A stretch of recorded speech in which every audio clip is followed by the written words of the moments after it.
এদিকে আয়, এদিকে আয়। এতদিন কার চাপা মারি নাই, আজকে চাপা মারতে হবে। কি তোরা বল বল। অতদিন কোথায় ছিলি? আর বলিস না রে, এতদিন দেশের বাইরে ছিলাম, কারণ বিজনেস ছিল তো, বুঝিস না। বিদেশ তুই কিসের ব্যবসা করো? দুবাইয়ের বুর্জ খলিফা বিল্ডিং চিনোস তোরা? হ্যাঁ চিনি তো, অনেকবার মোবাইলে দেখেছি। এই বুর্জ খলিফা বিল্ডিং এ আমার 65 তালাতে 2টা শোরুম আছে, বুঝছিস, মোবাইলের। আর আছে স্যামসাং এর শোরুম একটা আছে, আইফোনের শোরুম একটা আছে, বুঝছিস? তাই নাকি? হ্যাঁ হ্যাঁ, বুঝছিস। সারা তো অনেক কোটিপতি, বাইল দিতে। আচ্ছা তোদের খবর কি এখন?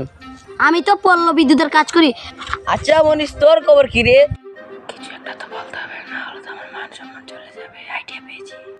আমার একটা জাপানি ডাকা আছে, প্রতিদিন 10 লিটার দুধ দেয়। কি বলিস রে? ডেকায় আবার জীবনে দুধ দিছিল রে? জাপানি ডাকা, জাপানি ডাকা, জাপানে সব কিছু সম্ভব, বুঝলি রে, বুঝলি?